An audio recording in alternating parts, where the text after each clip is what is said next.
네, 안녕하십니까. 새롭게 진행을 맡은 구자필입니다. 네, 오늘도 우리 한태선 전 민주연구원 부원장님과 좋은 시간을 가져볼 텐데요. 그동안 어떻게 살아오셨고 최근에 또 아주 중요한 일들을 많이 하고 계신데요. 한번 말씀 한번 들어보는 시간 갖도록 하겠습니다. 우리 한태선 부원장님 나와 계십니까? 예, 안녕하세요. 네, 안녕하세요. 예, 반갑습니다. 예, 지난번에 이어서 또 뵙게 된 한태선입니다.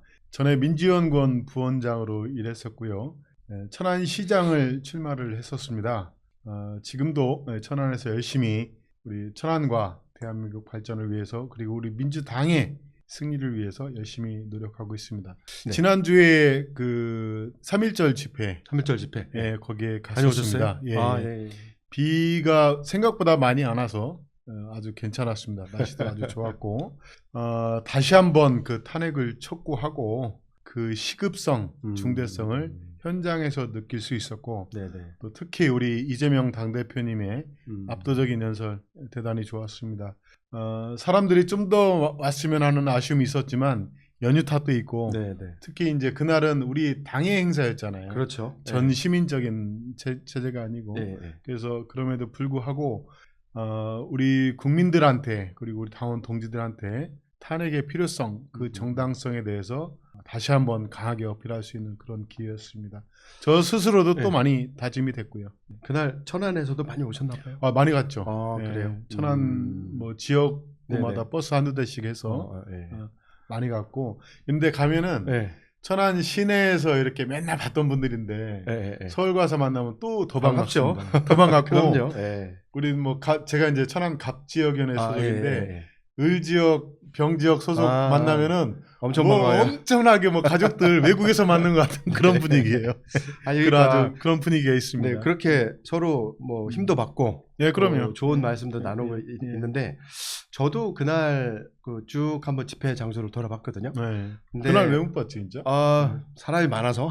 그 무대 앞쪽에 있었어요? 저는 우리 무대 뒤쪽에 조금 있었어요. 돌아다녔습니다. 무대 쪽에 있었고요. 네. 그리고 그 안국역 기점으로 해서 이제 무대 앞쪽 뒤쪽으로 나눠져 있었잖아요. 저는 이제 그 송영공원 쪽에서부터 이렇게 있어가지고 뭐 좀 되게 길었습니다. 근데 어쨌든 길었죠. 그날 보니 많은 지역위원회 분들도 오셨고 또 시민들도 많이 오셨고 또 끝나고 나서 계속 저는 행진하는 데까지 있었거든요. 그래서 뭐 지방에서 오신 분들은 좀 일찍 가셨지만 그렇죠, 일찍 갔죠. 행사 끝나자마자 종로까지 이렇게 쭉 갔다가 종로 이가에서 다시 그 인사동 쪽으로 돌아가는 그런 그 끝에까지 있었습니다.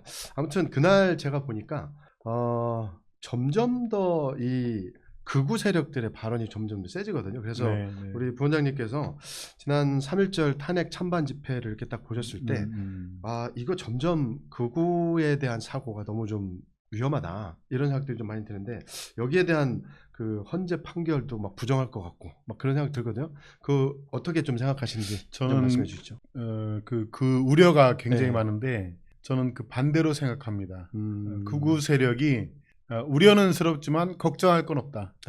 무슨 말씀이냐면 저는 극우라는 단어를 그들한테 극우라는 단어도 사치다라고 생각해요. 극우도 사치다. 네, 그럼요. 그건 정확하게 반헌법, 반체제 세력이에요. 그렇죠. 네, 그러면 지금 그 헌법을 그 위반하고 내란을 일으킨 사람을 옹호하는 거 아닙니까? 그러니까요. 그들은 그러면 그거는 우리 체제를 같이 할 수 없는 사람들이에요. 반헌법이고 기회가 된다면 반드시 사법 처리를 해야 될 대상이라고 생각을 합니다. 맞습니다.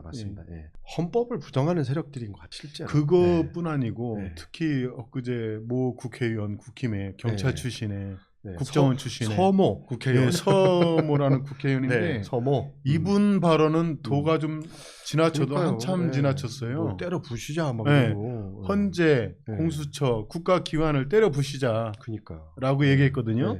우리나라 역사상 그 정당 해산된 케이스가 얼마 전에 있었잖아요. 그렇죠. 그 당이 이석기 씨 당이 해체된 이유가 그 국가기관에 대해서 전복을 모의했다.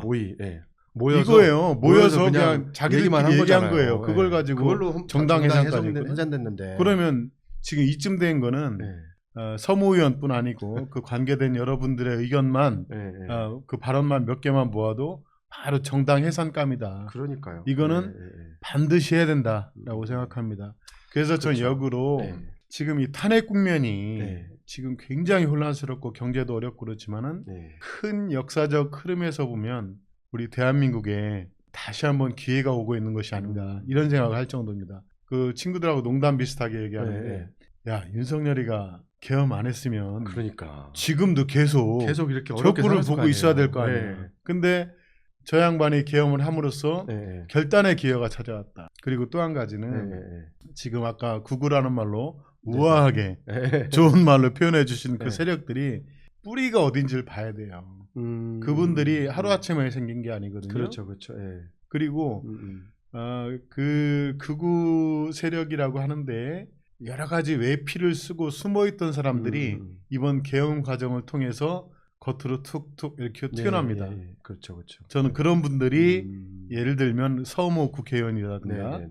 원래 국힘의원들은 그런 속성들이 많이 있었지만 이번에 계엄에 대한 찬반, 탄핵에 대한 찬반을 놓고 그들의 속성을 남김없이 드러내잖아요. 다 드러낼 수 있게. 다 드러내고 국민들이 그걸 학습을 하고 있습니다. 또 한 가지는 더 중요한데 이게 관료들 있지 않습니까? 그렇죠. 그렇죠. 우리가 국가를 위해서 헌신하고 봉사하고 있다고 생각하는 고위 관료들이 이번 행태, 계엄이라는 행태를 놓고 보면 그들이 어떠한 역사의식과 정의관을 가지고 있는지 다 드러난 거예요. 맞아요. 이게 굉장히 중요합니다. 맞습니다. 뭐 이것 좀 조심스럽습니다만은 우리 당에도 관료 출신으로 국회의원이나 정치 활동을 하신 분들이 굉장히 많고 좋은 분들이 워낙 많으세요. 네네네. 지적으로도 훌륭하고 정책적으로도. 그런데 중요한 순간에 어떤 정치적 판단의 시점에서는 약간 흔들리는 분들이 적지 않게 있었습니다. 뭐 있을 수 있죠. 나 누구라고 지금은 거명은 안 하겠지만. 있을 수는 있죠. 그런데 이번 탄핵 국면에서 보면 제가 이분은 꼭 거론을 하고 싶어요. 한덕수, 최상목 이런 분들은 와 그렇게까지 고위직에 있으면서 정책적 경험이 많은 분들인데 그 결정적인 순간에는 판단 기준이 뭐였습니까? 역사였나요? 그렇지 않았죠. 국가였나요? 아니죠. 아닙니다. 철저하게 자기 개인의 개인이었죠. 생존입니다. 그렇죠. 자 이런 거를 우리가 역사적에서 어디서 볼 수 있었느냐? 한일 합방 때 우리나라를 대한제국 조선을 일본 제국주의에 팔아넘긴 사람들 있죠.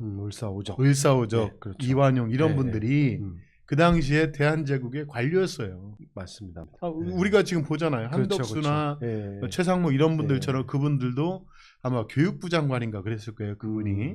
그러면서 고위직 맡은 장관급 인사들이었다고. 이 사람들이 외세가 쳐들어오니까 자기 나름대로는 세상을 읽은 거죠. 아 이제 우리 대한제국 조선은 망했고 이 일본 세력이라든가 이런 세력이 들어와서 우리 조선을 지배할 거야. 이것은 시대의 흐름이야. 내가 어떻게 한다고 해서 바꿀 수 없는 큰 흐름이야. 나는 이 흐름에 맞춰서 조선을 끌고 들어갈 거야. 그러면서 나도 거기서 잘 살아봐야지. 참 좋은 비유를 하시는데. 이 생각에 이 판단. 계엄군을 이번에 계엄령이 딱 내렸잖아요. 그러면은 우리 생각으로는 정말 상식과 역사의식이 있다면 윤석열 대통령이 계엄한다고 딱 얘기했을 때 바로 그 자리에서 사표 던지고 난 같이 못합니다. 나와야 되잖아요. 그래야지 정상이죠. 그게 정상이에요. 그럼요. 그게 사실은 기본이에요. 기본. 그렇죠. 우리가 높은 도덕성을 요구하는 게 아니고 우리가 생각하는 고위 관료, 국가를 책임지다는 공무원의 가장 기본입니다. 그게. 그러나 이번에 보셨잖아요. 대통령한테 직접 지시를 받고도 주머니에다 그냥 넣어버렸대 그래. 아니 말이나 될 거짓말을 해야지. 그러니까 말입니다. 자 그래서 이번 계엄 국면에서 극우 세력이 준동했다라고 하지만 그들도 잘 정리를 해야 되지만 이제 군과 경찰, 국가적 폭력을 합법적으로 사용하는 이 기관에 대해서는 지금 수사를 잘 하고 있어요. 그러나 애매하게 덮여져 있던 사람들, 관료제 속에 숨어있던 그런 사람들을 이번에 다시 한번 잘 정리를 해내는 것이 우리 시대적 과제다. 뭐 저도 100번 공감하고요. 지금 부원장님 말씀하신 것처럼 아마 탄핵 인용이 되고 나면 그때부터 시작이다 해서 제대로 아마 수사도 할 거고 이제 곧 명태균 특검도 이제 한다고 하니까 그죠? 여러 받았어요? 가지. 아직은 지금 이제 특검은 지난번에 이제 국회에서 이제 통과가 됐고 법안은 통과가 됐고 본인이 보조기를 차고서라도 국회 나오겠다 이렇게 얘기를 하니까 음. 그때부터 아마 순서대로 다 낱낱이 좀 밝혀질 것 같고 지금 부원장님 말씀하신 내란 특검은 이미 또 진행이 되고 있고 앞으로 또 수사가 될 상황들이 있으니 그 안에서 정말 한꺼풀 한꺼풀 잘 벗겨내면서 그들의 맞습니다. 낱낱 그 민낯을 아주 그냥 다 예. 낱낱이 다 밝혀야겠죠. 밝히고 이번에 이제 극우 세력들이 굉장히 지금 힘을 얻고 그런 것처럼 네. 보이잖아요. 네, 그래 보이긴 하죠. 네. 근데 그거는 이제 겉으로 보이는 모습이고 네. 특히 이제 정말 목사라고 부르기 어려울 정도의 몇몇 그러니까요. 그분들이 네. 선동을 하고 네. 조직력을 나름대로 갖추고 네네네. 전원 활동을 하는 거란 말이에요. 음. 그럼 거기에서 그들이 주장하는 것을 가만히 들어보면 너무나 비상식적이고 비헌법적이잖아요. 그러니까요. 근데 네. 재밌는 거는 네. 이 사람들이 겉으로는 지금 윤석열 탄핵을 뭐 취소하고 네네. 다시 대통령으로 복귀하라 이런 주장을 하잖아요. 그렇게 얘기를 하죠. 네. 근데 제가 이제 국힘 관계자들이나 네. 이런 좀 사람들하고 말씀을 나눠보시면 얘기를 해보면 네. 그들도 믿질 않아요. 그리고 그들도 윤석열이 복귀하는 거를 원하지 별로 원하지 않을걸요. 원하지 네, 않아요. 그러겠죠. 솔직히 얘기를 해요. 네, 다들. 네. 아 우리가 진짜 대선 후보로 잘못 뽑았다. 그건 인정한다. 그러나 지금 국면에서 국힘 국회의원들이 살기 위해서는 무엇을 해야 되느냐. 윤석열을 탄핵을 인정해버리고 그냥 가면은 자기들은 괴멸이다. 그렇죠. 네. 그래서 이 상황을 자기들 나름대로 파악하면서 정치적으로 탄핵이 완성되기 전에 이 이른바 극우 세력이라는 사람들을 모아놓고, 이용하고 있는 거예요. 이용하고. 예, 예. 저는 그들이 그래서 예. 그런 말 있잖아요. 국민들을 개대줄 아느냐. 예, 예. 그들은 지금 지금 시위에 저쪽 극우 시위에 나오시는 분들을 예. 개 돼지처럼 활용하고 있는 겁니다. 그거 어떻게 드러날 거냐? 아, 탄핵하는 시점에 그럼 탄핵 딱 발표하면은 예. 막 또 뭐 법원 점거하고 이럴 것 불같이 막 같잖아요. 일어나서 막 하겠죠. 천만의 말씀. 아, 이번엔 안 할 것이다. 못합니다. 아, 그 세력이 더 이상 힘을 그래요? 얻을 수가 없을 거예요. 지난번 박근혜 탄핵 때는 막 버스 위에도 올라가고 막 해서 뭐 한 두 분인가 세 분이 아마 목숨도 잃고 그런 일이 있었잖아요. 잠깐 그랬죠. 잠깐 벌어지고 네. 그 다음에 국힘은 네. 자기들 나름대로 대선을 해야 돼요. 그렇죠. 뭐, 예. 그러면은 그들하고는 대선할 수 없다는 것을 너무나 잘 알 겁니다. 그렇군요. 예. 정말 대한민국을 뭐 테러리스트들 동원해서 다 엎어버릴 게 아니라면은 그들은 어느 순간에 뭐 짧지 않은 순간에 길지 않은 순간에 그냥 없어질 것이다라고 보여지고 다만 이제 그들이 힘을 얻는 거는 대선 본선보다도 그 다음 당내 국힘의 당내 경선 당권 경쟁에서 일단 저 사람들 두 가지 이슈가 있는데 저기도 대선 후보를 뽑고 그 다음에 당 대표를 또 자기들도 뽑아야 될 거 아니에요. 거기에서 두 가지 점에서 우위를 점하기 위한 사전 포석이다. 그러면 살짝 정리를 해보자면 이미 대선은 물 건너갔다. 라고 보고 있어요. 그렇게 사실. 보고 있고 그래서 여기서 살을 나면 잘 조직을 정비해서 당권을 잡자. 이런 게 핵심이다. 이렇게 말씀하시는 거죠. 아, 그렇군요. 그렇게 보면은 조금 저들의 행태가 좀 이해가 되는 측면이 있어요. 그 대신 여기서 그럼 뭐 민주당이 아무렇게나도 다 이기냐? 저는 대선은 절대 그렇게 안 된다고 생각합니다. 우리가 철저히 준비해야 돼요. 잘 준비해야 되고. 여전히 51대 49고 정말 중도에 있는 정말 몇십만 표를 잘 가져오는 어느 쪽이라도 우리 표, 민주당 고정표도 다지고 그러면서 중도표도 하고 이게 대선이 어려운 게 두 가지 상반돼 보이는 일들을 동시에 해야 되는 거예요. 되니까. 그 대선이 그래서 어려운 맞습니다. 거거든요. 그거를 이 현 지도부하고 대선 후보 되시는 분이 아주 슬기롭고 지혜롭게 그걸 해줘야 됩니다. 제가 두 번째 질문으로 준비했던 게 사실은 일타강사라고 읽혀지는 전환길 이 부분에 대해서 이렇게 좀 여쭤보고 실제로 그 어떤 뭐랄까 이제 극우에 대한 뭐 얘기 또 일부 또 소년보 목사처럼 세계로 목사처럼 점점 더 아까 이제 1번 질문하고 좀 비슷하긴 한데 그런 분들이 나서가지고 막 얘기를 합니다. 그래서 최근에 전환길이 대선 후보 되는 거 아니야? 뭐 이런 우스갯소리도 있거든요. 근데 사실 그런 것보단 우리 부원장님께서는 그 우리가 나아갈 방향 또는 뭐 여러 가지 이제 경제통으로 또 청와대에서도 그런 일을 하셨으니 네, 네. 뭐 나름대로의 그 극우적인 메시지 이런 거 말고 뭐 우리의 미래 발전에 관련된 그런 말씀을 좀 더 여쭤보고 싶었거든요. 저도 네. 이제 그런 논의가 네. 아주 굉장히 중요하다고 생각하거든요. 지금 그 말씀하신 998라든가 국힘 국회의원들이든가 이분들 논의에 공통점이 있어요. 공통점이 뭐냐면 네. 제 1번이 네. 자기들의 정치적 이해, 자기들의 권력 유지에 네. 집중하고 있다. 그러니까 이분들은 정치라는 것을 자기나 자기 집단이 권력을 얻고 거기서 돈을 벌고 이익을 얻는 것을 정치의 본질이라고 생각해요. 그렇죠. 오로지 이익에 이른바 입신양명, 입신양명을- 뭐 나쁘게 말해서 네, 입신양명 네. 이제 네. 그런 걸로 생각하고 그런데 우리 민주공화국의 정상적인 네. 시민의 입장에서 정치라는 것은 공동체를 위한 것이고 그렇죠. 네. 역사적 관점을 맞습니다. 가지고 네. 공동체를 위한 것이고 강자가 아닌 중산층과 서민, 그렇죠. 사회적 약자를 네. 지원해 주는 게 정치의 본질이다 그렇죠. 그렇죠. 라고 생각하거든요. 네. 이게 지금 구구파나 국힘 정치와 우리 민주당과 야권의 정치의 아주 본질적인 차이예요. 그러니까 지금 국면에서 이렇게 나라가 경제가 어렵고 민생이 어렵고 외교가 뭐 안보가 어렵다 다 얘기를 해요. 그래놓고 저들은 이야기하는 게 지금 뭐 윤석열을 살려내라 이렇게 말도 안 되는 소리 하고 있는 거예요. 네. 네. 그럼 우리 이 상황에서 우리 민주당은 무엇을 해야 될 것이냐? 첫째는 물론 그 탄핵을 반드시 시키고 그렇죠. 네. 그 계엄 세력을 몰아내고 이 네. 작업을 해야죠. 그러면서 동시에 정치의 본질로 다시 돌아가야 된다. 우리가 옛날에 군부 독재 타도가 제 1번 슬로건이었잖아요. 예전에. 예, 그렇죠. 예. 네.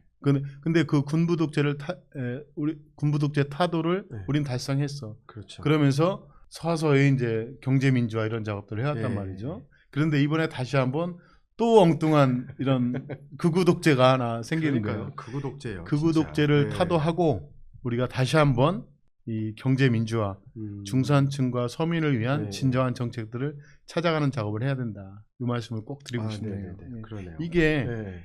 이제 흔히 말하는 대로 네. 대한민국의 보수 정치파와 진보 정치파의 본질적 차이예요. 정치를 무엇으로 생각하는가. 네. 네. 이 차이가 있다는 말씀을 꼭 드리고 싶네요.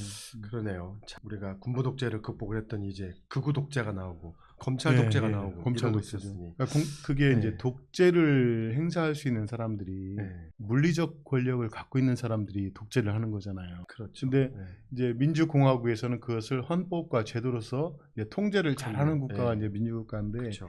그 통제를 벗어나서 자기들 마음대로 하는 것. 예. 군인들이 마음대로 하면은 군부 독재고 우리나라처럼 특이하게 검찰이 네. 자기 마음대로 하려다가 지금 이제 음. 우리 막히고 있는데 검찰 독재가 되고 있는 거죠. 그러니까 그걸 제대로 견제를 해주는 게 우리의 일본 과제죠. 맞습니다. 네. 그거는 이번에 헌재 판결 탄핵을 통해서 네. 달성할 수 있고 그 이후에 이제 아까 말씀드린 관료라든가 이런 부분에 대해서 음. 비민주적인 요소들을 제거해가는 것 음. 그런 걸로 할 수 있다고 보고 여기서 한 걸음 더 나아가서 네. 네. 이제 경제와 복지와 외교안보 이런 부분에서 진짜로 우리 공동체를 위한 정책, 중산층과 서민을 위한 네. 경제 정책 네. 네. 이런 것들을 모색을 해야 된다 그런 말씀입니다. 진짜로 우리 중산층을 위한 경제 정책들 네. 좀 이전에 좀 많이 또 고민해 보셨을 텐데 네네. 최근 들어서 이렇게 대두되는 여러 가지 정책들 네. 또는 아까 말씀하신 중산층의 그 관련된 정책을 지금 이제 우리 더불어민주당에서는 먹사니즘이라는 표현을 또 쓰기도 하고 또 최근 들어서는 잘 먹고 잘 살자에다 잘사니즘이라는 표현까지 지금 쓰고 있습니다. 네. 그래서 결국에는 그 경제적인 부분들을 얘기를 안 할 수가 없고 해야죠. 또 실제 먹고 잘 살고 가족들하고 편안한 일상을 우리가 잘 지키고자 하고 살다 보니 어느 날 갑자기 자다 말고 이렇게 계엄이 나서 사람들이 좀 너무나도 이제 불안해하고 지금도 좀 거리에 나가고 보면 가게에 손님들이 많이 없잖아요. 너무 좀 안타까운 일인데 뭐 그런 면에서 지역에서의 또 경험이라든지 또 부원장님 예전에 이제 선거에도 나오셨던 시장 선거에 나오셨던 그럴 때 이제 그런 경험들 이런 걸 좀 한번 이 자리에서 좀 한번 얘기 한번 해주셨으면 좋겠네요. 이제 직접적으로 네. 뭐 세금이라든가 네. 복지라든가 수출 늘리자 이런 것들은 사실은 그 현장에 있는 자영업자들, 음. 그 우리 맨날 보는 그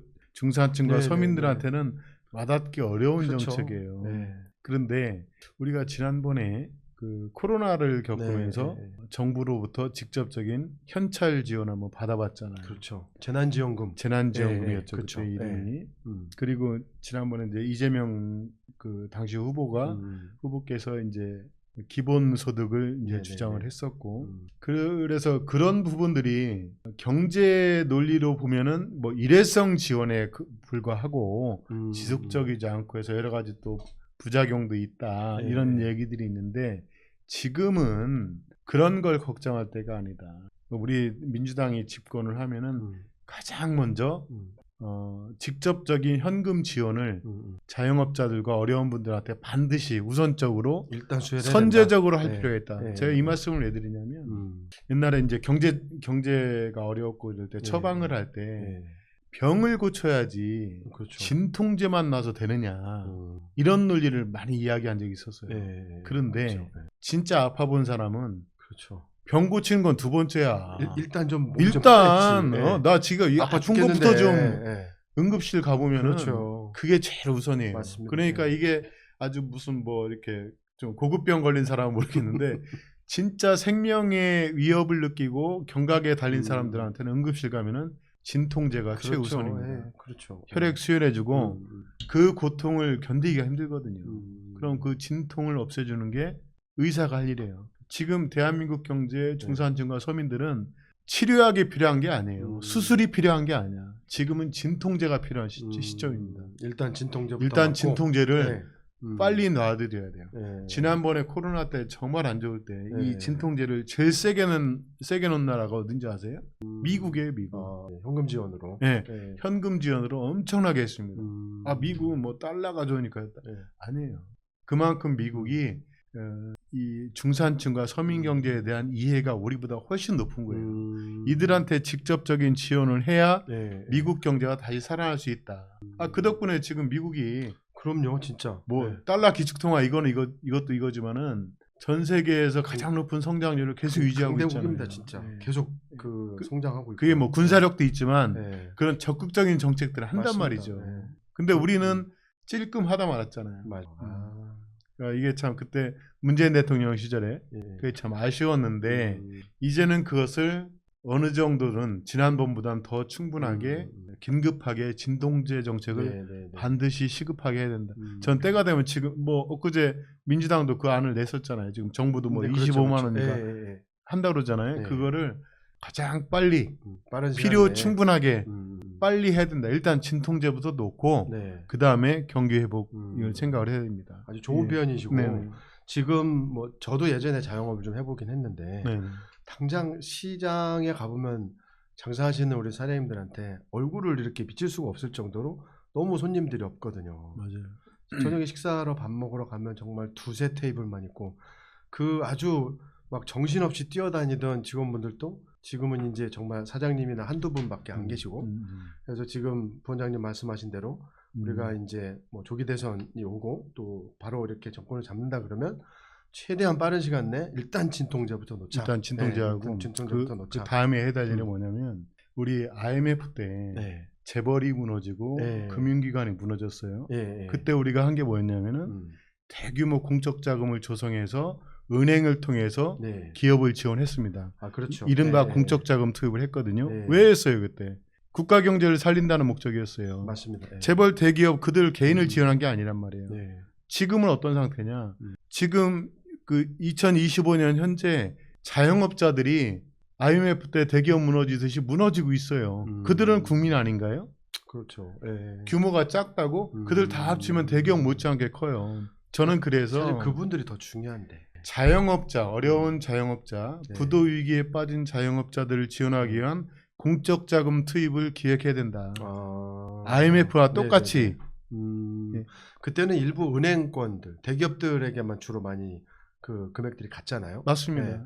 지금은 정말 뭐 밑에서 있는 많은 자영업자들이나 소상공인들에게도 직접적으로 혜택을 볼 수 있는 그런 지금 정책들. 자영업자들이 대출금이 엄청나게 많이 쌓여 있고 점점 지금도 막 한 네. 달에 막 5조가 늘어난다는 거예요. 위기 상황이거든요. 네. 이럴 때 IMF 때 금융기관과 그 대기업들의 했던 그 공적 자금 투입 케이스를 그대로 규모를 이렇게 작게 줄여서 네. 자영업자들하고 중소기업들한테 집중적으로 해줘야 됩니다. 어차피 네. 큰 파이는 똑같지만 네네. 그거를 어느 식으로 얼만큼의 내용을 가지고 분배를 잘하느냐. 그렇죠. 지금 말씀 이제 그렇죠. 그렇게 해주셨는데 그래서 정말 그렇게 해서 위기에 빠진 네. 자영업자들, 중소기업들을 이번 기회에 네. 진통제 놔드리고 그렇죠. 그 다음에 회복할 수 있는 네. 영양제를 같이 좀 넣어드리고 해야죠. 해야 됩니다. 그렇죠. 예. 그 와중에 예. 뭐 인공지능이라든가 뭐 인터넷 쇼핑 발달해서 네. 그 문제가 생겨서 이제 뭐 유통 구조하고 쇼핑 구조가 좀 달라진 거죠. 예. 소비 구조가 달라진 거예요. 그 그러니까요. 영향도 굉장히 큽니다. 그 위기를 5년 뭐 2년, 3년, 5년 동안에 서서히 넘길 수 있도록 공적 자금을 투입을 해줘야 되는 겁니다. 이거는 꼭 좀 해주셨으면 좋겠어요. 그런 네. 그 정책들을 우리 부원장님께서도 이번 대선 기간 동안 예. 뭐 많은 그 분들이 또 열심히 또 하실 텐데 네. 적절한 역할도 좀 많이 좀 해주십시오. 막 저는 혼자 열심히 네. 떠들고 있는데 아직 원래 뜻이 있으면 길이 예. 보이는 거 아니겠습니까? 그래서 좋은 말씀도 많이 해주시고 또 이렇게 지금 말씀하다 보니까 또 지역 얘기를 또 안 할 수가 없는데요. 네. 지금 우리가 이제 충남 천안에 또 계시기도 하고 충남의 도지사는 뭐 안타깝지만 지난번에 이제 김태흠 국민의힘 그 지사가 이제 뽑혔는데 최근에 그 뉴스를 보니까 그 충남 연구원장으로 극우 인사가 갔다 이렇게 얘기했던데 그 여성분 있었잖아요. 왜? 전희경 씨라고 그분이 갔다 그러던데. 그분이 갔어요? 제가 듣기로는 충남 연구원 충남연구원에? 네. 그렇게 간다고 들었는데 그래서 그분이 맞는 건지 뭐 약간 그런 보수 인물들 뭐 심지어는 그 전희경 씨 같은 경우엔 예전에 더 심한 표현들도 많이 했고 그 여러 사람들에게 좀 불편한 얘기들을 많이 했다는 것 같은데 혹시 그 소식을 혹시 못 들으셨는지? 아니 그 이제 얼핏 듣긴 들었는데 네. 우리 이제 김태흠 충남도지사께서 원래 그 국회의원 하실 때부터 아주 유명했던 분이잖아요. 뭐 말은 쓴소리라고 하지만 맞는 얘기라고 하지만 자기 완전히 그 고집스러운. 아니 우리 저도 이제 국회 생활 좀 실무자로 오래 했는데 네. 실무자들은 여야를 막론하고 서로 이제 자기 국회의원들에 대한 평가가 있거든요. 그렇죠. 참 말을 옮기기 어려울 정도의 평가를 받으셨던 분이 그러니까요. 김 도지사님이 뭐 더 잘하실 거 아니에요, 사실은 우리 저희 동네가 잘합니다. 그러니까 그런데 이분이 이제 도지사까지 되시고 이제 처음에는 이분이 이제 도지사가 된 것도 뭐 우리 입장에서 보면 엄청난 자리인데 보궐로 됐잖아요. 아니 보궐 제가 아니죠. 착각했나요? 이게 공천 받을 때 원래는 원내대표를 하려고 했었어요. 권성동 씨하고. 제 기억에 그렇네요. 원내대표 할래? 충남도지사 할래? 뭐 이렇게. 아니야. 이 양반은 자기는 이제 지난번에 원내대표 도전했다 한번 떨어지고 재도전을 한 거예요. 원내대표 선거에.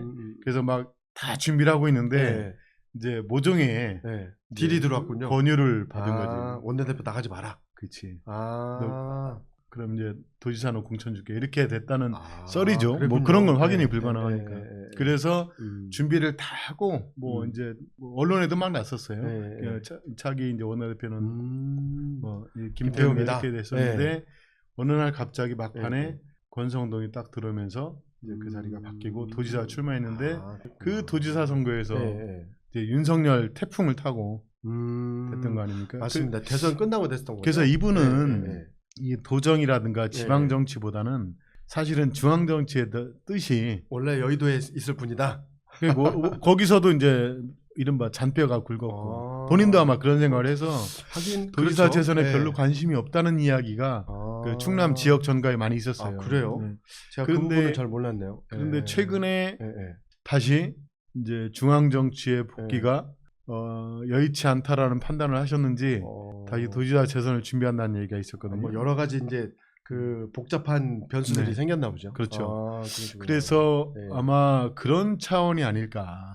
그 이제 도지사 선거는 지난번에 이제 윤석열 바람이 엄청 불었으니까 네. 그냥 아무나 나가도 이기는 그런 분위기였죠. 근데 이번엔 좀 다를 거니까 우리 이제 구 박사님도 잘 아시겠지만은 충남의 도지사 선거는 큰 선거는 천안 아산이 인구가 3분의 1이니까. 그렇죠. 천안, 아산, 당진. 당진. 요새 당진까지 하면 절반이에요. 그렇죠. 절반이잖아요. 거기에서 이기지 않으면 안 되거든요. 그렇죠. 그래서 도지사를 생각하는 네. 사람은 특히 이제 지금 김태흠 지사님처럼 고향이 이제 비슷한 쪽 아닙니까? 뭐, 그렇죠. 보령인데. 거기에서는 핵심 과제를 천안 지역, 아산 지역, 당진 지역 민심을 어떻게 얻을 것이냐라고 해서 막 그 전모 그분이 천안과의 무슨 연관성이 좀 있고, 제가 최근에 들은 얘기가 또 하나가 천안 출신 아주 젊은 교수 한 분을 40대도 안 되는 분을 도립대 총장으로, 청양 도립대라고 있잖아요. 아, 그렇죠. 그러니까 글로 영입했다는 소리. 청양에 충남 도립대가 있습니다. 있어요. 아, 거기로 영입을 했다. 무슨 전문대였다가 최근에 이제 4년제로 단지 얼마 안 된 대학인데 그 총장으로, 제가 알기로는 그 총장 자리가 행자부에 1급이나 차관급 했던 분들이 가는 자리로 제가 알고 있거든요. 근데 아주 젊은 분을 경력이 보니까 이렇게 무슨 전북대 교수인가 그렇던데. 공대 교수인데 그것도. 공대. 전북대. 근데 이제 경력을 쭉 보니까 그 용산하고 좀 무슨 관계가 있는 거 그래요? 그리고 천안 출신이고. 굉장히 젊은 분인데 그렇게 가셨다. 그래서 이 차기 도지사 선거를 준비를 위해서 이 천안 아산 연구자들을 이렇게 영입한 게 아닌가. 그러면 제가 조금 더 확인을 해봐야 될 건데, 저는 그것만 전희경 씨가 충남연구원장으로 온다더라, 요 말만 지금 듣고 질문을 드렸던 거였는데, 또 복잡한 그 내면에 뭔가 또 있으신가 보네요. 그러니까 그 준비를 위해서 그 극우적인 인사들, 지금 현재 그 국힘의 당권을 실제로 잡고 있는 그쪽 세력에 이제 부합하는 그런 인사들을, 그러니까 아까 말씀하신 대선 이후 당권을 장악하기 위한 일부 이제 여러 인사들을 모으는데 충남 쪽에 이제 포진을 한다. 그렇죠. 그 당권 장악하는 목표가 뭐겠어요? 1차적으로 지방선거 공천이고, 그렇죠. 지방선거고, 그다음에 차기 총선이니까. 총선인 거죠. 그렇구나. 오직 그것만을 목표로 이 도정도 운영하고 도 권력도 운영하고 그런 것 같아요. 그러게요. 사실 저도 보령 시민인데. 그렇죠. 우리 충청 쪽의 어떤 정책이랄까? 이런 게 이전에 그 뭐 양승조 전 지사 때, 또 그 이전도 이렇게 딱 봤을 때 뭔가 충청도 쪽은 이렇게 좀 없어요. 눈에 보이는 그런 공약들이 별로 없거든요. 없어요. 그리고 아니, 실제로 진행되는 사람들이 눈에 띄는 게 없습니다. 그리고 어떤 뭐 여러 가지 경제 정책이나 청년 정책이나 일자리 정책이나 이런 게 눈에 띄는 게 별로 없거든요. 그래서 지난번에 한번 잠깐 말씀하실 때 뭐 자동차, 뭐 이런 그 뭐 부품 뭐 이런 얘기도 하셨는데, 사실 뭐 서해 또 이쪽도 있지만 어떤 뭐 충청 쪽에서 늘 우리 충청도는 왜 안 되는 거요? 이렇게 생각을 하시면 뭔가 기업이 투자할 수 있는 환경, 또는 뭐 직주 근접할 수 있는 여러 가지 뭐 인프라를 만들고, 또 청년들이 다 뭐 수도권으로 올라가는데 그렇지 않고 그 자체적인 일자리들을 만들 수 있는 어떤 정책들을 만들어줘야 되는데, 그게 좀 어렵다기보단 노력을 안 하는 것 같은 느낌이 좀 들어요. 이제 충남 전체로 봐도 그렇고, 이제 제가 살고 있는 천안만 봐도 그렇고, 이 GRDP 기준으로 보면은 충남이 굉장히 높아요.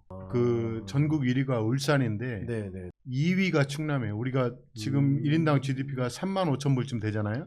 그 정도 되죠. 3만 불 이렇게 좀 넘는데 충남이 4만 불을 넘고 있어요. 그래요. 그리고 천안, 아산, 당진 요 지역은 GRDP가 6만에서 7만 불 수준이에요. 그 지역은.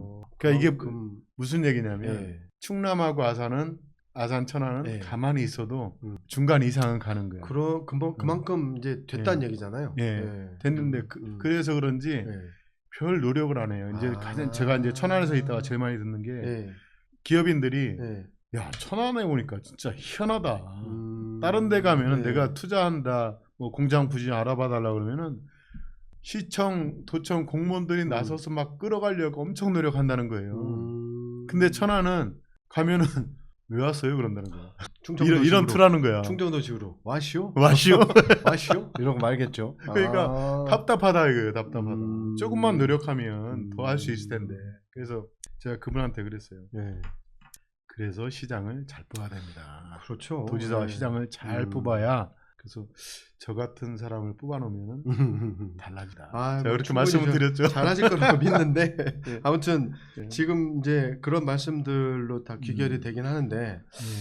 이제 이런 질문을 또 하나 또 드려보고 싶은 네네. 게 이제 사실 임박했습니다. 이제 3월입니다.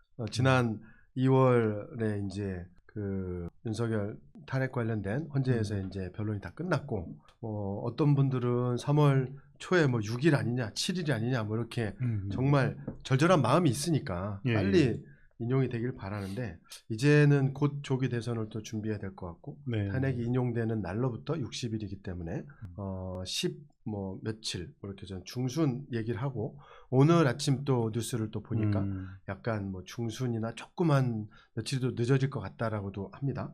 그래서 조기 대선을 준비하는 우리 정치인 한태선의 자세 또는 또 조기 대선을 준비하는 다른 분들 또 여러분들의 자세 이런 마음가짐 한번 여쭤보고 싶거든요. 네. 저 개인적인 이야기는 조금 뒤로 빼고 예. 그 지금 우리 민주당 당이 그리고 여의도의 정치권이 어떤 준비를 좀 예, 해야 그 말씀 되는가 좀 해주시면 그거 좀 좋겠습니다. 이렇게 좀 네, 생각을 네, 네, 하게 네. 되더라고요.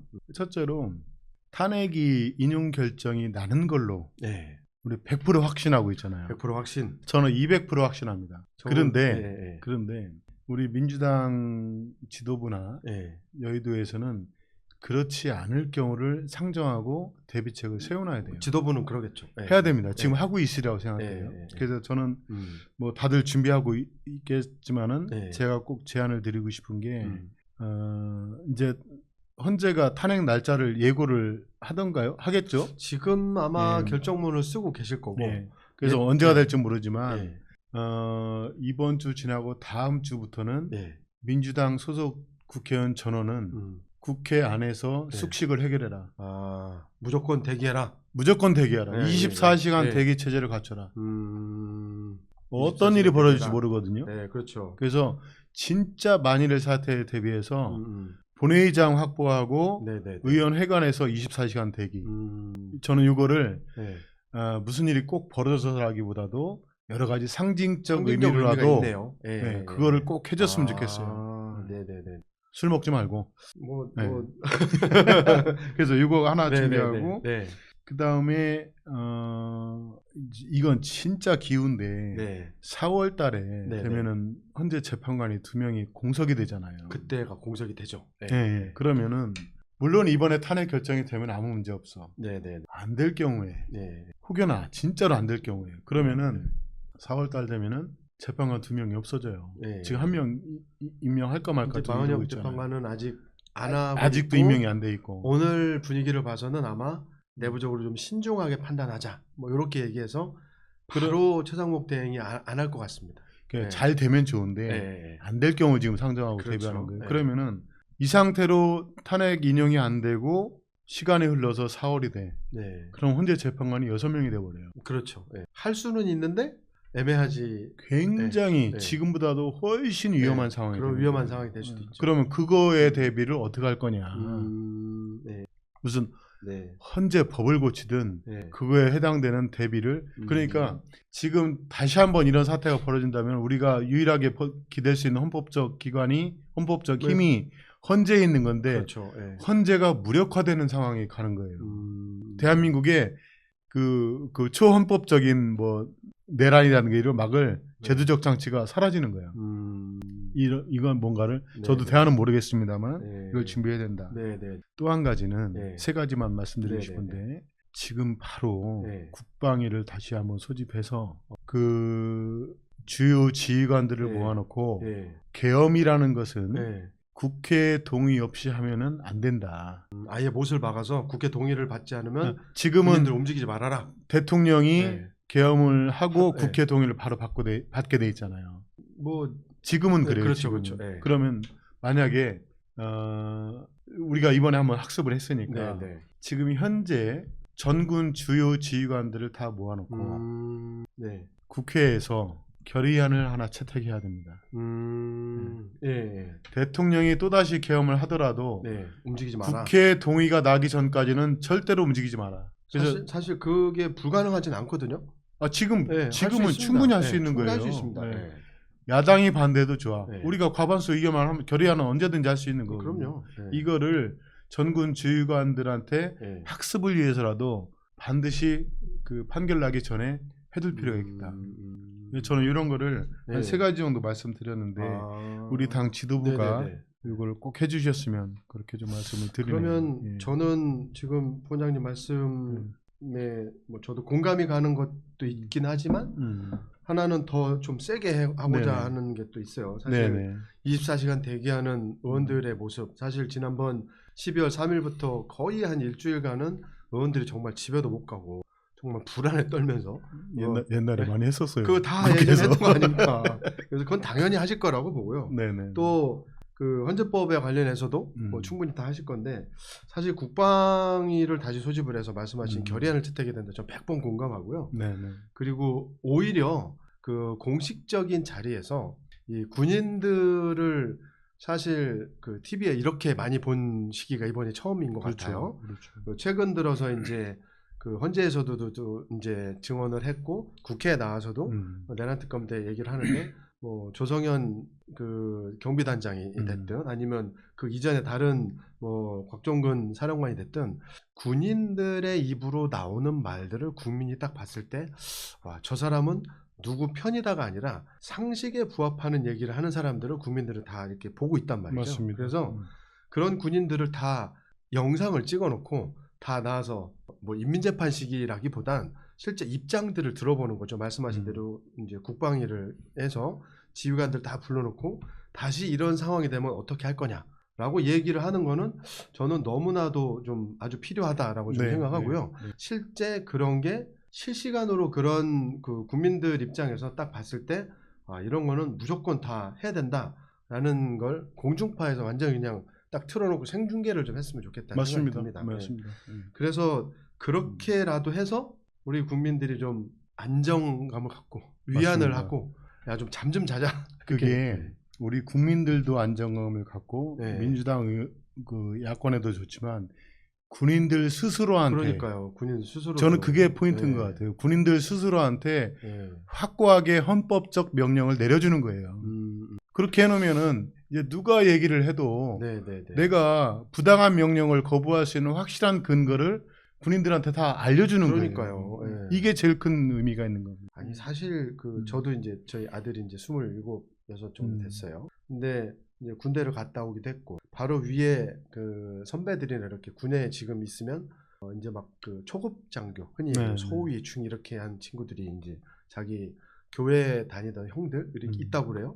근데 이번 그 계엄을 통해서 얘기를 들어보니까 아니 저 형들은 저런 거 명령이 나오면 이행 안 할 텐데 이렇게 얘기하는 거예요, 아들이. 그러니까 20대 후반 젊은 사람들의 입장으로 봤을 땐 이건 저런 부당한 명령들이 딱 떨어지면 지금의 그 2030 군인들은 우리가 왜? 그걸 왜 해? 그리고 일부 그 커뮤니티에서도 제가 좀 봤는데 그러면 계엄 수당 주나? 뭐 이렇게 얘기한다는 거예요. 그만큼 세대가 좀 많이 바뀌었고 물론 아직도 남아있는 군 내에서의 그 뭐 지휘 체계라든가 뭐 군기가 아직도 좀 남아 있겠지만 그런 부분들을 국민들과 함께 약속하는 자리에서 맞습니다. 이건 이런 사안 뭐 말 그대로 전시에 준하는 사태가 아님에도 불구하고 지금 계엄을 일으켰기 때문에 국민들이 다 공분하는 거잖아요. 전시에 준하는 상황, 전쟁이 발휘했을 때는 하지 말라고 그래도 하죠. 그리고 국민들이 모두가 따라서 일사불란하게 계엄을 선포를 하더라도 뭐 우리 국가 안위를 위해서 열심히 이제 잘 따를 텐데 어처구니가 없는 상황들이 벌어지는 거에 대해서는 부당한 명령에 대해서는 명령을 따르지 않겠다. 뭐 이렇게 군인들 스스로에게도 뭔가 정말 자부심을 주는 그런 게 좀 필요하지 않을까 싶어요. 굉장히 중요한 포인트 또 지적해 주셨는데 이제 그게 어떤 군인들의 양식과 양심과 그 세태 흐름에 이제 그거에 이제 기대를 하는 건데 우리 어른들은 그 책임있는 정치권은 거기에 플러스해서 제도적 뒷받침을 해줘야 된다. 그렇죠. 그렇죠. 예. 근데 제도 뭐 이제 법 개정하고 이런 게 아니고 아까 말씀하신 대로 국회든 어디든 와서 그걸 공개적으로 이야기를 할 수 있게 해주는 거예요. 그런 토론회 같은 걸 국회에서 빨리 많이 하고 해야 됩니다. 뭐 토론회를 여러 번 하고 또 공식적으로 국방위를 열어서 말씀하신 저는 정부 그래서 지휘관들 제도가 네. 국방위에서 네. 지휘관들 다 소집할 수 있잖아요. 그렇죠. 가능하죠. 네. 네. 그래서 특히 이번에 네. 그 계엄에 동원됐던 그 부대 네. 지금 웬만한 사람들 다 이제 해촉되고 그렇죠. 지금 네. 권한대행이라든가 네. 대리자들이 와 있을 거 아니에요. 그들을 다 불러다 놓고 이야기를 물어보고 그들의 입으로 얘기를 할 수 있도록 해줘야 돼요. 그래야 하급 장교들 그렇죠. 이게 흔들지 않고, 우리 예, 그 예. 구박사님도 군대 예. 갔다 왔잖아요. 아이 물론요. 예. 이게 아무리 내가 양심이 있고 뭐 양식이 있어도 예. 사실은 군대라는 데는 조직화돼서 그렇죠. 상명 알잖아요. 하복 까라면 깐다고요. 까라면 까는 거죠. 상명 하복. 아니 하는데. 뭐 그 미국이나 이런 나라도 민주의식이 약해서 거기서 월남 가서 엉뚱한 짓 하고 그런 게 아니란 그렇죠. 말이에요. 예. 상황이 되면 하는 거예요. 그럼요. 그리고 예.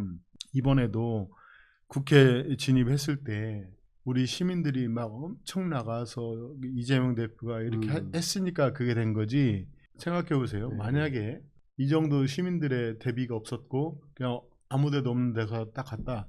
그럼 작전 다 진행했다니까요. 그들이 예. 그 밑에서 이제 뭐 하사관이나 이제 실무 병력의 젊은 친구들이 그런 양식을 갖고 있어도 내가 이걸 왜 따라야 돼 말아야 돼 이런 고민을 하더라도 네. 명령 내리면 가는 거예요. 우리는 다음번에는 혹여라도 있을 만한 그런 여지를 없애기 위해서 이거를 한번 꼭 했어야 된다. 그 말씀을 꼭 드립니다. 그러니까 지금 굉장히 중요한 말씀을 해주셨고요. 이게 결국에는 사회적 통념이나 아주 기본적인 게 잘 지켜지게 되면은 네. 뭐 이런 일이 벌어지지 않는데 그렇죠. 그런 부분들부터 한번 좀 잘 좀 정치권이 기회에, 해야 될 일이 그러니까요. 바로 그런 거예요. 사회적 네. 통념 이런 것들을 네. 잘 지켜질 수 있도록 반발짝 그렇죠. 앞장서서 네. 앞서 나가서 네. 뭔가 행동을 해주는 것. 그게 정치권이 해야 될 일입니다. 맞습니다. 네. 이게 저희 이제 고관여층들도 그렇고 또 현업에 있고 뭐 저도 그런 입법 활동을 하는 이제 여러 일들에 이제 도움을 좀 드리고 있긴 한데 실제 보면 그런 거에 대한 개념들을 좀 많이 좀 놓치고 가는 게 너무 많거든요. 사실 그리고 아까 언급해 주셨던 저는 이걸 좀 더 부각하고 싶은데 정말 0.1%라도 네. 1%라도 공익적 마인드가 좀 있어야 된다. 네. 아까 국민의힘 의원분들 얘기를 하시면서 이익 집단이고 개인의 어떤 미래만 그렇죠. 관심이 있지 어떤 공동체 이익에 대해서는 별로 관심이 없는, 하지만 선출직 내지는 공직에 몸을 담아야 되는 사람이라면 정말 1%라도 51대 49의 1이라도 공익적 마인드가 좀 있어야 된다. 저는 그렇게 생각하고요. 뭐 그런 분들이 앞에 나서서 봉사하고 많은 사람들과 함께 어우러져서 공동체를 더 살찌우게 하는 그런 정책들을 좀 많이 하는 그런 좋은 사회가 빨리 왔으면 좋겠습니다. 이제 시간이 좀 뭐 괜찮죠? 어느 정도 예. 좀 마무리하셨습니다. 좋은 사회로 가기 위해서 네. 가장 큰 공공에서? 위협 요소 위협 요소 이게 네. 우리한테는 지금 이제 윤석열이라는 현재는 그렇죠. 생겼는데 사실은 더 큰 위협이 하나 더 생겼어요. 최근에? 네. 뭐죠? 그러니까 이게 정치라는 것을 공공의 이익, 공동선으로 보지 않고 사적 이익과 자기 개인적 이익을 추구하는 그런 정치 성향. 그게 화신이 나타나 있어요. 아메리카에. 새롭게 등장한. 와, 이거 두 번째인데. 네네네. 사실 금방 그 느낌이 이제 저희도 올 것 같습니다. 진짜 오고 있는 게 젤렌스키랑 회담한 거 그러게요. 그저 봤습니다. 그게 젤렌스키도 그렇고 트럼프도 그렇고 우발적인 게 아니었다라는 거예요. 피차 다 계산된 행동이었다.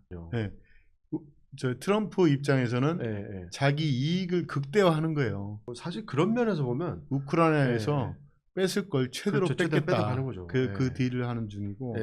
그다음에 이제 최근에 이제 보도 중에서 미국 정부가 금이라든가 이런 걸 기본 자산으로 정부가 구입을 해서 이제 보유를 하고 있는 게 있거든요. 비트코인을 그렇게 하겠다라고 가상 자산을, 가상화폐를 그렇게 선언했어요. 근데 이제 세상 사람들이 다 알고 있는데 그 트럼프는 개인적으로 거기다 투자를 엄청나게 하고 있잖아요. 그리고 그 아들이 네네네. 그 투자회사를 지금 운영하고 있어요. 그러면 최근에 트럼프가 당선되고 엄청나게 올랐다가 최근에 좀 빠졌거든요. 얼마 전에 트럼프가 그 가상자산을 정부가 보유를 하겠다 대규모로. 그러니까 우리 주식시장 떨어질 때 예. 기금 동원해서 주가 떠받쳐주는 것처럼 네네네. 가상자산 시장을 미국 정부 나서 해준 거예요. 이거는 완전히 이해상충이거든. 그러네요. 예. 네. 근데 그걸 그냥 해버리는 거예요. 저는 그래서 지금 트럼프가 네. 이렇게 진행하는 여러 가지 경제 정책들이 있는데 다른 건 그만두고 네. 경제 정책만 봤을 때도 너무 모순적이고 앞뒤가 안 맞아요. 그래서 이것은 오래가지 못할 것이다. 그러나 네. 지금 이렇게 정치라는 것을 네. 그래도 미국 대통령이면 세계 평화와 세계 이제 공동선을 위해서 뭐 기후 변화도 대응하고 뭐 여러 가지 원조도 많이 하고 이러는데 이 친구는 그걸 다 끊어버리잖아요. 트럼프는. 왜? 돈이 안 되니까. 근데 이게 트럼프는 뭐 옳지 않으신 분이야라고 주장하고 있을 수만은 없어요. 우리는 현실인데. 현실이 다가오는데. 네, 현실인데 네. 이런 분을 맞이해서 네. 우리가 어떻게 또 대응하고 이익을 우리 대한민국의 네. 국익을 극대화할 것이냐를 고민해야 돼요. 근데 맞습니다. 지금은 네. 그런 고민하시는 분이 없잖아요. 이제 원래 빨리 준비해야 됩니다. 윤석열은 네.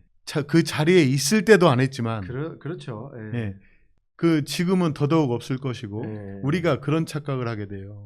야, 대통령이 뭐가 중요해. 대통령 신경 안 써도 장관이나 전문가들이 다 하겠지. 천만의 말씀.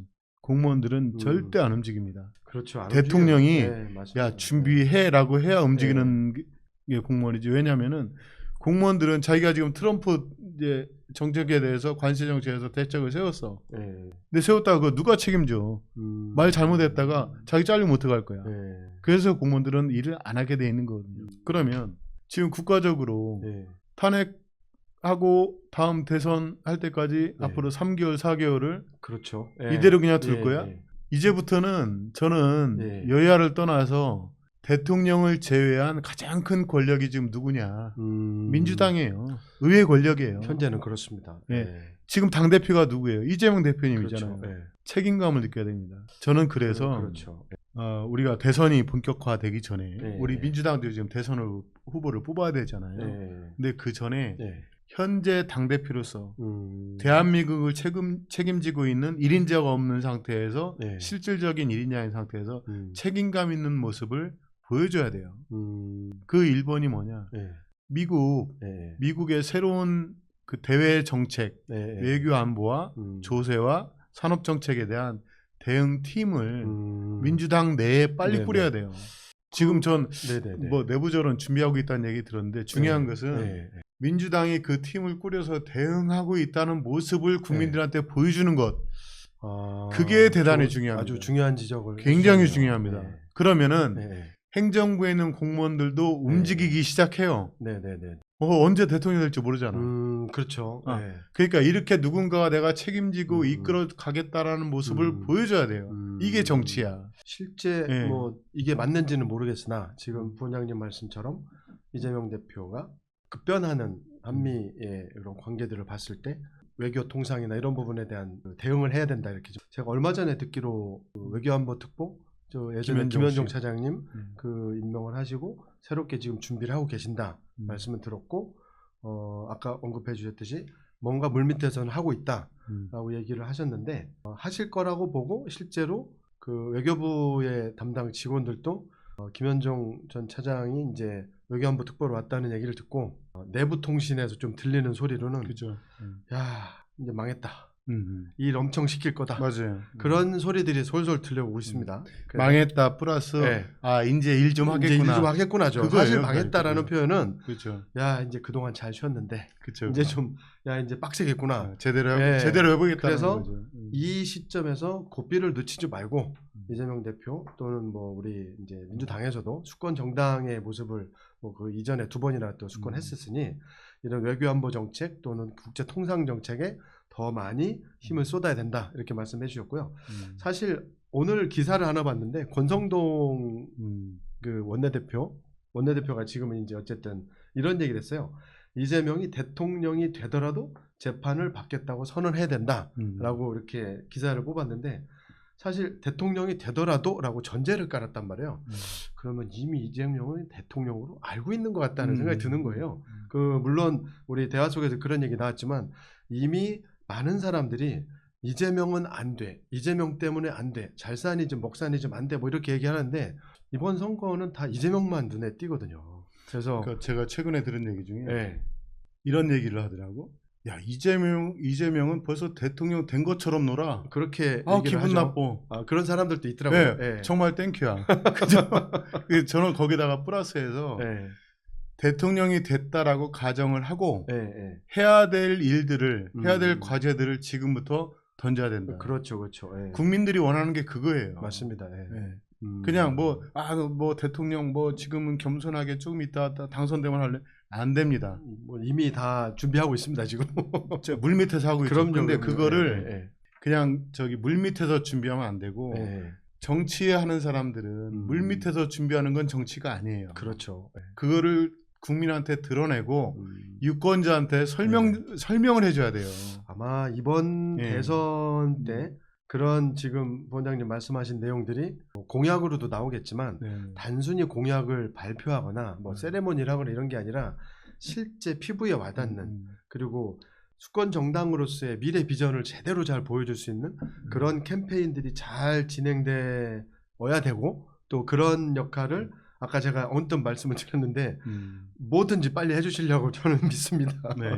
우리 본장님 잘 그런 것들 기획도 좀 해주시고 또 지인분들도 이전에 또 주변에 계신 분들한테 좋은 정책들 많이 또 얘기해 주시고요. 벌써 얼추 지금 한 시간이 거의 다 돼갑니다. 벌써요? 지금 아까 말씀하셨던 시간에 한 몇 분 안 남았는데 오늘은 이렇게 저희가 구성을 좀 바꿔서 좀 차분하게 말씀도 좀 들어봤고 또 한 번 더 다음번에 또 나오셔서 오늘 못다한 얘기도 마지막으로 또 한번 이렇게 더 좀 세부적으로 좀 얘기해 주셨으면 좋겠습니다. 실제로 요새 이제 서울에 또 가끔 오셔서 방송도 하시고 또 계속 이렇게 흔히 얘기하는 저는 이렇게 좀 표현하고 싶은데 한태선이라고 하는 정치인이 내가 이걸 하고 싶어라고 국민들에게 많이 얘기를 하고 있는 그런 시기라고 생각합니다. 그래서 마무리 말씀을 한태선 저는 이런 사람이고 이런 정치를 또 할 것이고 또 그리고 지금 요 시점에서 어떤 마음으로 여러분과 함께 다가가겠다 이런 말씀들 해주시면서 오늘 이 시간 벌써 마무리를 했으면 좋겠습니다. 시간이 정말 빨리 많이 갔습니다. 카메라 보시고 한번 해주십시오. 고맙습니다. 올해 장시간 지켜봐 주셔서 감사드리고요. 저는 정치를 한다고 마음을 먹고 지금까지 한 20여 년 이렇게 노력을 해오고 있는데 저는 정치의 본질을 아까도 말씀드렸지만은 저는 경제에 있다고 생각을 합니다. 그런데 이 경제 정책을 가만히 살펴보다 보면은 실제로 중산층과 서민들한테 혜택이 가는 정책이 무엇일까? 실제로 말입니다. 구호가 아니고. 그런데 우리 그동안의 민주당의 정책이나 정부의 정책을 살펴보면 실제로는 효과가 없는데 정치적으로 예를 들어서 대표적인 게 저는 아파트 가격 안정이라고 생각합니다. 모든 정권이 아파트 가격을 잡겠다, 부동산 잡겠다 계속 얘기를 해요. 그러면서 세금도 때려보고 수급 정책도 하고 막 그러는데 결과는 어떻게 됐을까요? 우리 아파트 가격이 싸졌나요? 절대 주택 문제 아직 해결 안 되고 있지 않습니까? 이제는 정말 구호에 그치지 않고 그냥 국민들한테 야, 너 뭐 아파트 싸게 공급해 줄게라는 일종의 저는 그걸 감언이설이라고 표현하는데 그 감언이설을 넘어서 실제로 경제적으로 작동하는 정책들을 구상하고 국민들한테 솔직히 이야기할 때가 됐다. 저는 그런 관점에서 엊그제 이재명 대표께서 나는 보수 우클릭 좋다 그러면서 상속세 얘기를 하셨어요. 아, 그렇죠.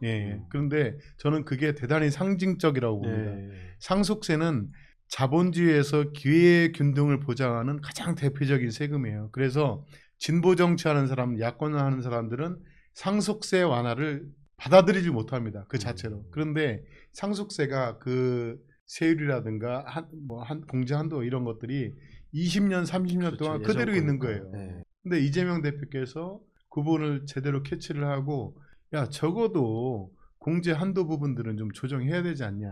맞거든요. 그렇죠. 물가가 그만큼 소득이 맞습니다. 얼마나 늘었습니까? 시대도 변하고 바뀌었거든요. 그렇죠. 그러면 그런 부분에 대해서 진보적인 정치인이 갖고 있는 부담감을 떨쳐버리고 실제로 시장에서 작동할 수 있는 정책을 찾아서 하는 것.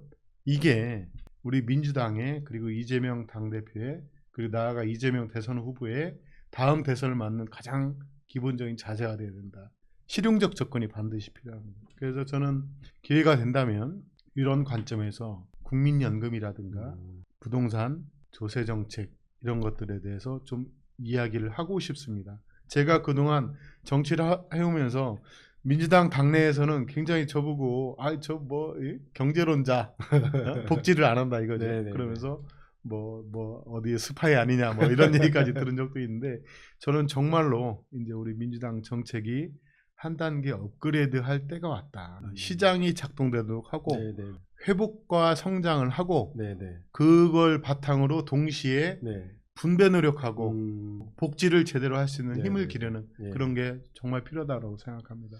그런 방향으로 더 노력해 보겠습니다. 네, 마무리 말씀까지 잘 해주셨고요. 우리 한태선 전 민주연구원장님의 오늘 좋은 말씀 많이 잘 들었습니다. 다음번에는 오늘 말씀해 주셨던 거에다 더 붙여서 네네. 좋은 경제정책 또 그리고 최근에 그 대두되고 있는 기본소득, 기본사회 네네. 관련된 말씀 한번 또 듣고 싶거든요. 네네, 좋습니다. 다음번에도 그렇게 한번 또 준비해 주시면 좋겠습니다. 네, 새롭게 구성한 이번 인터뷰였고요. 오늘 정말 수고해 주신 우리 한태선 민주연구원 부원장님께 너무 감사의 말씀을 드리고 싶습니다. 저희는 다음번에 한번 또 찾아뵙고요. 오늘 고생하셨습니다. 네, 고맙습니다. 감사합니다. 네.